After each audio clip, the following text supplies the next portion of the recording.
Halo, perkenalkan kami dari kelompok 12. Pada kali ini, kami akan menyajikan materi mengenai modal kerja internasional. Sumber pembiayaan jangka pendek. Yang pertama adalah wesel bayar euro, yang kedua adalah surat berharga euro, dan yang ketiga, pinjaman langsung dari Eurobank.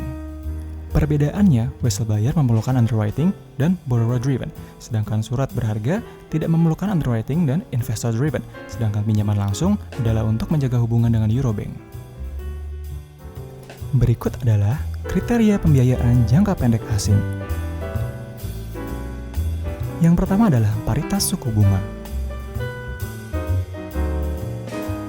Paritas suku bunga adalah teori yang menunjukkan bahwa tidak ada perbedaan ROI antara dua negara, baik dihitung menggunakan suku bunga ataupun menggunakan kurs spot dan forward.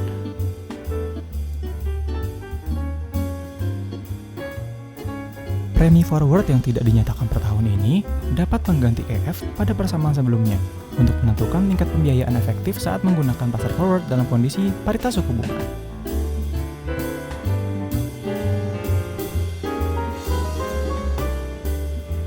Yang kedua adalah peramalan kurs forward.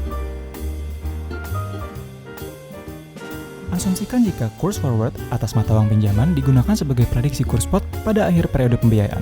Taksiran tingkat pembiayaan efektif dari pinjaman dalam mata uang asing dihitung dengan mengubah F dan ST+1 pada persamaan berikut.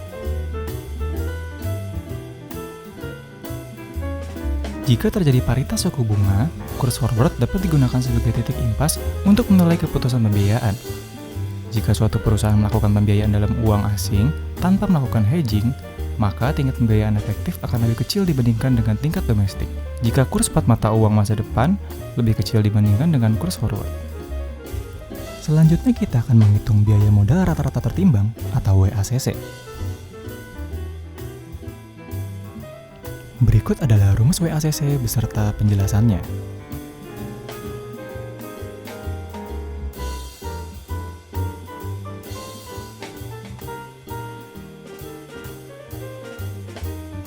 Selanjutnya kita akan memasukkan angka dari soal ke dalam rumus.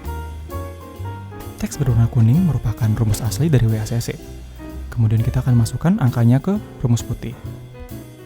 WD besarnya adalah 30%, KD adalah 12%, T adalah 40%, WP adalah 10%, KP adalah 12,6%, WS 60%, dan KS adalah 16,5%, dan hasilnya adalah 13,32%.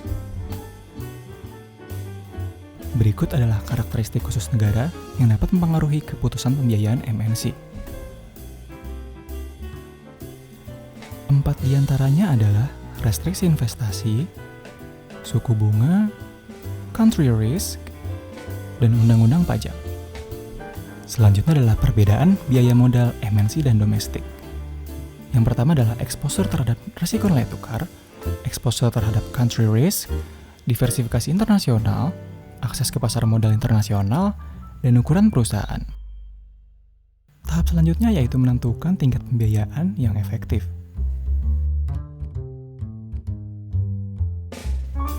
Berikut adalah contoh soalnya.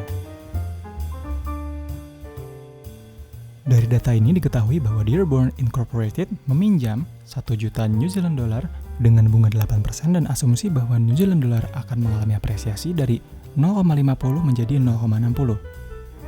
Berikut adalah rumus untuk menghitung tingkat pembiayaan efektif. ST+1 min S per S dapat diganti dengan EF, yang artinya persentase perubahan kurs spot pada mata uang asing. Selanjutnya kita hitung rumus EF atau ST+1 min S per S. Lalu kita masukkan EF sebesar 20% ke dalam rumus RF. Dan kita dapatkan hasilnya yaitu sebesar 29,6%. Lanjut ke contoh soal yang kedua. Pada kasus ini, bunga tetap 8%, hanya saja dolarnya mengalami depresiasi menjadi 0,45. Kita dapatkan EF-nya yaitu sebesar minus 10%. Dan bila kita masukkan ke dalam rumus RF, hasilnya adalah negatif 2,8%.